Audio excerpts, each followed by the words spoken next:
Yeah, there is a definite play there. There's a lot of opportunity for wealth, but people don't really know how to buy, sell, develop land in the metaverse. And so, yeah, that's where we might be able to come in and help. But there is a huge learning curve for all of us, that, we need to know what we're doing. There's a lot of bad actors out there. There's a lot more, even though it's a trustless system, there's still a lot of trust that needs to be going into something like that, brokering a deal in the metaverse, because people get scammed all the time, right? And so they need to know that they're dealing with a person that's not going to run away with their money. As far as NAR and regulations and all that, there's really no rules set forth yet, right? So it's prime opportunity for one, a lot of growth in that sector, but then a lot of scams as well. And so I just think that we're in the Wild West, as we've been saying for years, just on crypto in general. But yeah, it'll be really interesting to see what shakes out. And I'm really glad that Propy does have a course to educate realtors on, so at least start there.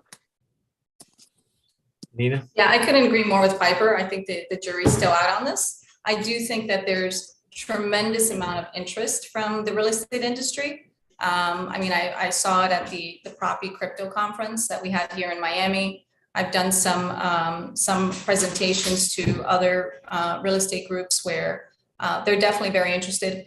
I feel that there's two levels of interest. There's a level of interest of, okay, what metaverse land do I buy, right? That's one. And then the other is, how do I use the metaverse, or Web 3.0, to help my real estate business in the real world, right? Selling real world assets. And so I think that we're in the 1990s stage of the internet, right? Where you had a lot of different websites, a lot of different players, and you have to just examine the fundamentals before you get into it. And think about, if you're looking at metaverse land, if you're looking at which metaverses to invest in, think about it as if you were investing in the stock market, or think about it as if you were investing in the real estate market. Look at those fundamentals and which ones you believe are going to have the best long-term investment upside. Because I do think, like Piper said, it is the wild, wild west, and there's still a lot of legislation that is being created in DC. And just be careful what you decide to invest in. I do think there is an opportunity for the real estate industry. The question is, what is it? And I don't think anybody's really figured out yet what that is. And I mean, we're looking at it at a corporate level and seeing what's out there and just starting to look at the different opportunities that are there. No, I think it's well said. I think it's interesting because if I'm a realtor and I come in to sell a home, there's a lot of guardrails already set there by my broker, by my MLS, by just the traditional way real estate is sold. You go and sell or help lease or help people facilitate purchases in the metaverse. There's no training wheels. You have to write your own consulting agreement. You have to enforce your own agreements. It's very much still very, very new. The thing that I will say that is the most interesting about the metaverse is, if you look at the crypto category in general and you compare it to metaverse tokens, nearly 400% metaverse tokens are up year over year. So just like to break that down, what does that mean? Like Mana is up 41%, Sandbox is up 470%, the Axie Infinity token is up over 500%, GMT is up 711%. So the utility tokens of metaverses are outperforming every other type of crypto. And so that's a really interesting stat to me, because I think a lot of people think of metaverses very anecdotally, like I think it's good for this or that or that. But when you look at that much money being traded in that positive of a way, I think there's a lot of people who are very bullish on it. And so I think it's interesting. I think as a group of real estate agents, we have to look at how we're going to carve out our niche there, and we're still doing that. But I think it's really fun. It's really interesting. I spend a lot of time in there learning for the course more than I do playing, but it's interesting. So very, and and I have to say, I really had to switch gears. I mean, I had to sit myself down and have a talk with myself about this, because once that 2.5 million plot of land sold, I'm like, okay, now I have to, I hate it, but I have to start listening to this now, because as I had my traditional realtor cap on, and I'm like, why would anybody want to pay $2.5 million for land that they can't even, all that. And it, like it or not, it's still happening, and me, who has this reputation of being a crypto realtor, I have to look at it. I have to join the bandwagon some way, and then I did some more research for a talk I was doing. And back in 2021, just last year, average plot of land was $100. At the end of 2021, it was 15 grand. So there's a lot of opportunity there. It's just that, how, like Nina said, how are we going to harness that? What does that look like? Yeah. So Nina, let me switch gears on you. Traditional real estate's had a fun month. I think it's been a good month. I think it can be painful for some people who are in the buying process right now, because they've seen the market change dramatically, and they've seen their rate theoretically, if their borrowing change dramatically than it would have been, say, 6 months ago. I see people are now buying houses at list, or maybe even a hair bit below, which shocks some people, but the rest of us realize that that's sometimes called normal. I'll ask you first, like in a macro Berkshire Hathaway perspective, the new market, whether we call it normal or we call it slower than past, but still extremely fast, what does it look like? What are you guys anticipating? What are you excited about? And what makes you nervous? So the bottom line is, usually in the United States, in an annual year, you have 5 million to 5.5 million homes that are sold, right? 2020 and 2021 were black swans. Homes where we sold about 6 to 6.5 million homes between 20 and 2021. And that is just not a normal market. And that's why you're seeing, bidding wars. That's why you're seeing, all the kinds of chaos that we've seen in the last 2 years, right? I think that with interest rates going up for the first time in 40 years, we are starting to see a more normal market, and we'll continue to see that the market go back to what it used to be, which is, the 5 million homes being sold every year. I do believe that we are entering a period of stagflation, and that we do need to be very nimble in the way that we spend money in the real estate industry, because we have entered a period that we have not been in before. We're post-COVID. The Fed has printed $6 trillion since 2020. Rates are going up for the first time in 40 years. So we do definitely need to be very, very careful as we continue on. We are not seeing a dramatic cool in the market, but we are seeing a more leveling of sales on a national level. And we do expect to continue to see that. Piper, what do you see in kind of at the local level? Local level, and I'm going to use Manhattan Beach because there's several, like I said, there's several beach towns around here. I actually pulled up the stats. So for May, we had 26 sales. The average day on market was 27. But we're still selling 106% over list price. And I don't think that that's going to change anytime soon. What is changing? Sorry, my dog always has to be a part of the conversation. Always. So what we are seeing, we're not necessarily getting 20 to 30 offers per property anymore, but it's going down to maybe 5 to 10, and we're still going a little bit over list. Some of them are actually going under. I mean, I was showing an income property to a client of mine over the weekend that, I was shocked to hear that all the offers were under list that they had so far, because I was just sure that it was going to go, 200 grand over, like it's always been. So it's starting, like Nina said, it's starting to level off just a little bit, but there's still short time on market. It's just, I think we are seeing a little bit of a shift, but it is leveling off a little bit. Yeah. Yeah. I do think a healthy market allows buyers to shop a little It allows sellers to get a fair price. It allows buyers the ability to get an inspection, get an appraisal, maybe get a home warranty. There's a lot of ancillary businesses that really these unbelievably fast markets kind of choke out, that are actually a friend to the realtor. You know, whether we want to admit it or not, inspections and home warranties are the biggest mitigator of E&O claims for real estate agents. That's just a fact. And so it'll be interesting for me that the next couple years, there were so many homes that were bought without inspection, without warranty, that if it with the E&O claim issue, and I'm not saying that exactly right, but how much realtor issues there will be because of that. I agree Because- with you. I think a normal market is still a good market. And I think the last 2 years have not been a normal real estate market. I mean, Piper, would you agree with that? We have gotten my buyers have gotten so beat up. It's just, they're just black and blue. Now they're not getting beat up as much. But yes, it's been. And that's a good thing. Yeah. So Piper, so let's say it gets to 3 months of absorption rate, or 3 months time on market, however you want to look at it. Are you going to have to level set your seller's expectations? Like, hey, listen, guys, that wasn't normal. That was, as Nina says, the black swan. Like, waiting 90 days to get an offer sometimes is normal.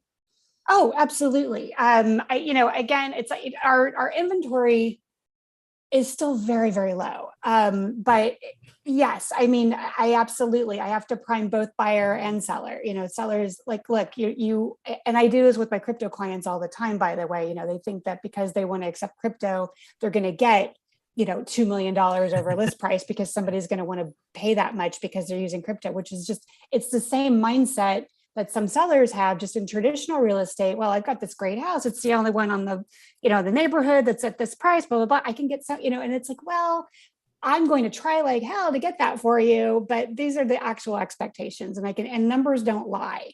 So, and I also said it with what we would normally do, say, look, if we don't get something, at this price within a couple of weeks, we need to do a price improvement. So, it has to be done in stages with the seller. Like, okay, well, that's a great idea, but hey, what's our benchmark? If we don't get this within a few weeks, then, what are you willing to let go of?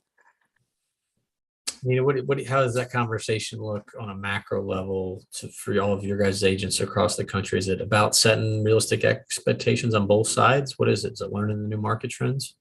Yeah, I mean, I'm not too privy to that conversation, but for us, it's more of informing our franchisees and our brokers, from the owned companies about the economy and economic stats and movements that we're seeing. And we do have monthly calls to inform everyone of, mortgage rates, mortgage sales, the level of inventory nationwide. And that way our brokers and our franchisees can make educated, decisions in terms of how to plan for the next 6 months and the next year in terms of, their economics. I was in Phoenix 2 weeks ago launching Propy Title and Escrow in the Phoenix Valley, shameless plug. I asked in the room about 30 realtors, who here has never paid to market a listing? It was maybe close to half, maybe closer to a third or a half of the agents there had never paid a nickel to market a listing. And so it's a really interesting dichotomy, because you have a lot of agents who are relatively new to the business who have never had to work to sell a listing. Like, they've just get the listing, and then once you're set, it's an interesting mindset when you've been through the ups and downs. And I think it's going to be interesting there's a lot of agents that are relatively new to the business who haven't seen a traditional market, what they're going to consider to be an odd market. So, but I am excited to bring the joy into shopping for a house again and buying a house. And everybody should be able to experience that, to be able to look at the house and visualize it, maybe look at it twice. Those are rare things that happen to you in life, and you kind of remember those moments in your life. I remember when I bought my first house, we were pregnant with our first child. And so I'll be glad that those could become fond memories for people again. Let me switch gears on you guys for a little bit on that. I asked this question to Piper earlier in the week, and she looked at me like I was crazy, but I'm gonna ask it again. Where do rates even out at, Piper? Like, I'm not smart enough to understand why the Fed goes up by 0.5 point and mortgage rates go up by 3%. Like, I'm not smart enough to understand that. Maybe you can explain that to me. Oh no, I can't. Maybe Nina can explain it a little bit better. Maybe than I she's can. the smartest one. I look at them and I'm like, why? Like, yeah, anyway, it's. I'm not that smart, okay? Yeah, I'm not part of the Fed, okay? Right. We needed an All right. economist on here. I'm not an economist. All Okay? I can do know is hold that my client's rates hand. are going up. Yes.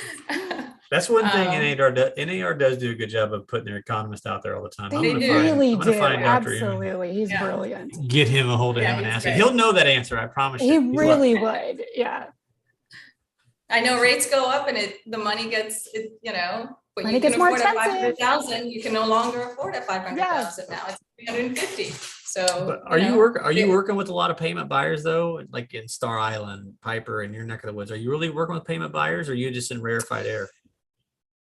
Yeah, I mean, they run the gamut. They run from, FHA to, VA to cash. It really just depends. But, my lender literally yesterday has a cash program, just to stay competitive, because we're still in, a not normal market that's pretty competitive. I mean, you're still going up, like I said, against, 5 or 6 other people. And they're, they offer a cash down, all cash 15-day close, just to get a leg up on that. Is it more expensive? A little bit, but still cash is king. Yeah. So Nina, what is, from a macro level, markets coming back to normal? What's like the big push from Berkshire's perspective, kind of going through mid-year 2022? Is it making sure everything's aligned, making sure the new normal looks copacetic for, top down? Like, what's the big push for 2022?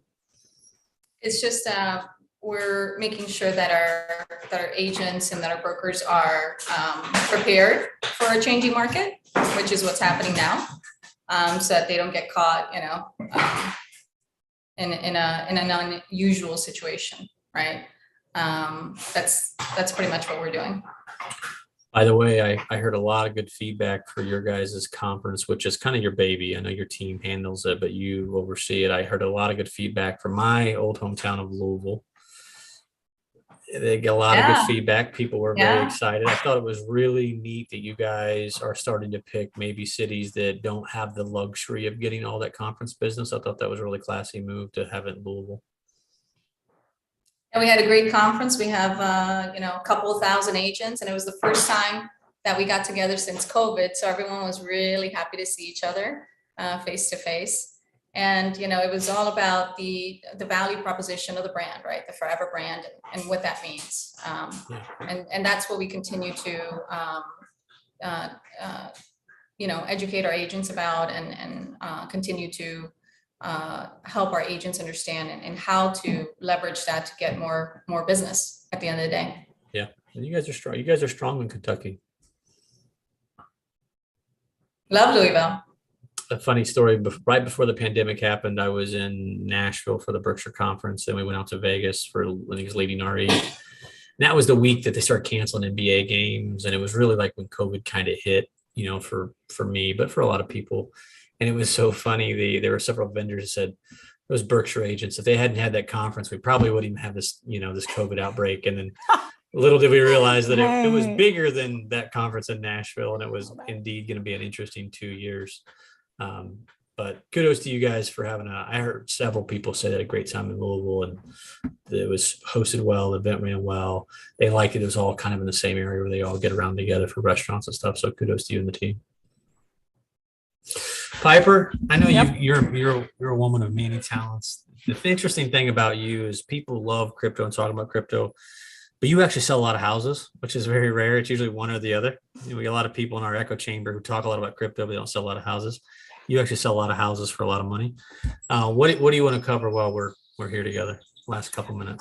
My God, you always throw these things at me. When we talked, definitely about Metaverse, I maybe touch on NFTs just a little bit, since that's still all the rage. Propy's done a couple of very successful ones. I think they're going to be doing one here in a couple of weeks again. But I just feel like agents need to be a little bit more educated, instead of chasing this shiny new object, honestly. Yeah. Yeah, NFTs are actually, if you look at the data, for the first year ever, blockchain, new chains on block are down a little bit year over year because of the NFT craze has cooled a little bit. Mm-hmm. I think the NFT thing that I'm learning is if there's no roadmap or functionality to it, it's pretty worthless. Just because you made it doesn't mean that it has value. Yeah. I think the way you NFT a home and the ability to keep that and use it as a liquid asset is tremendously valuable. And once the real estate community really understands that, it'll take off. Mm-hmm. But with our new partnership with Abra and with our ability to we've got over 1,000 homeowners that want to NFT their home. And so it's going to be really interesting to see how that becomes more mainstream. Mm-hmm. Yeah. Yeah. And there are a lot of kind of conditions that go with it. A lot of people want to do this, but the biggest one is, all right, is it free and clear? I mean, do you what's going on with that property? Oh no, I need it to pay it off. And like, no, it's not going to work that way. But maybe with Abra, they've got some other creative solutions as well. They do. They're quite good. But the DeFi space in general is evolving very, very quickly. I mean, those, to me, they're usually the smartest guys in the room and gals. And they've got that DeFi, most of those protocols really, really humming now. So it'll be interesting. It's there's a lot of negative press right now because we're in a bit of a bear market, which, anytime Bitcoin crashes down to 30,000 per coin, I'll take that bear market. But it's interesting how much people want to pile on any sort of headwind to kind of prove their point. Oh, the negative press is just unbelievable. To me, it's so frustrating because I'm like, guys, Bitcoin has dropped since its history 7 times. This is the time to buy. And it's just, I'm sure you saw the same stat. Every time it's dropped to its low, it was like 800, 1,500, 3,000, 7,000. Now the new low is 30,000. It's like, do you see a trend here?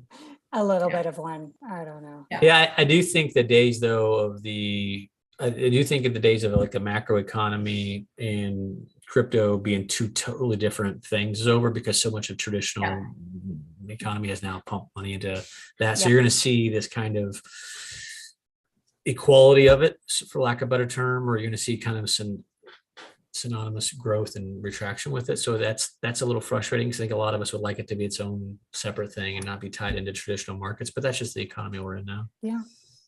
Like it's now being traded like a tech stock. Exactly. All right, it was 30 minutes. It went by quick. I didn't even have to. I put Piper on the hot seat today with 5 questions on a different webinar, and she told me never do that again. So I didn't do it. Piper, we made it, Piper. We did. Yeah. All right. Do we have any questions from the group? David Ashcroft has explained to me that when the Fed rate goes up, the spread in the mortgage rate deflects credit risk and the friction in the middle. That's fair. Right on. Yeah. That's something smarter than me would say. Do either of you guys own any land in the metaverse? And if so, which one? We are about to own some on through CRG. I don't want to say which one just yet because I don't want to. You don't want to rush. You don't want to rush to the sandbox. Oh yeah, and just because that's going to happen. But I don't want to jinx it. Let's just say. Nina, I know you hang out with the CEO of a metaverse company, your buddy Rick. Which one? Yeah, I do have ownership on some stuff that's being worked on. So more to come on that. I have looked at Decentraland and Sandbox as potentials as well, but don't currently own anything. I do like the earn, real income model instead of just earn to play model like Upland and some other ones, because I feel like if I'm going to invest money into something, I need to make money on it, right? At least in my world. So yeah. I think where people miss the metaverse, they talk about owning it and buying and making money on it. The real money is going to be when you get enough. Like if you look at TV and film, even if you look at TV, like I was reading an article on NBA revenue because there's such small amount of live things to be on TV that the amount of money that sports gets now is through the roof. the amount of live eyeballs that we'll get into the metaverse, it's such an interesting thing for advertising that you don't hear a ton about yet. But because we're an entertainment on demand world now, that the metaverse will be the only time you might be able to get people live, other than sports and maybe special events on TV. I think that's a really interesting piece where people are going to be able to own land and then kind of layered into advertising and then kind of layered into the gaming aspect of it. Yeah, it's so early on, I think, and it's the next evolution of the internet to me. And I unfortunately, in the 1990s, did not invest into Microsoft and Amazon and Apple and all those other ones. So I could have, should have, and didn't. And so I feel that the metaverse and blockchain and crypto is the next opportunity, and I don't want to miss it. I mean, the internet was just sexy. It was a fad. It was going to go away. Yeah, the internet was a fad. It's funny. I saw a video of Bill Gates being interviewed by, I think it was NBC at a talk show. And this was before Microsoft blew up. And they said, so tell us about this fad called the internet. And you can see Bill Gates just like, well, let me tell you about it. There's a funny clip So like they Katie. first started. I'm like, wow. There's a clip somewhere of Katie Couric talk about an email address. And explain this to me again, at Microsoft. Yeah, it was a funny clip. Yes. I'll tell you something else funny. That's what we're at today. You go to YouTube, there's a Jeff Bezos video. He's in his 2009 Honda Accord talking about how he doesn't need a fancy car or anything. That's a good one too, if you want to look at how he's changed over the years. He's kind of a little guy in this bad suit. Now he's this guy who's driving McLarens, buying everything. It's an interesting, a rocket ship. An interesting evolution that he's went through. But all right, so if I'm a realtor who has a referral, if I'm someone wanting to buy or sell in California, Piper, how do people get a hold of you? You can always email me. I have several email accounts, but it's piper@thecryptorealtygroup.com. piper@thecryptorealtygroup.com. That's one of those email addresses. Nina, if people want to get a hold of you or hear more about everything Berkshire Hathaway is doing, if they're a vendor or a sponsor, want to look at getting aligned with Berkshire and all the great things you guys are working on, how would they get a hold of you? Just look me up on LinkedIn, Nina Fabbri. Same with me. If you need to get a hold of me and tell me better questions to ask for these wonderful ladies next time, find me on LinkedIn, give me a lecture. I want to give a shout out to Gwyneth. Thank you for hosting, Gwyneth. You are the backbone to keep this thing running. So thank you for doing that. Thanks, guys. Thank you. Thank you. Bye.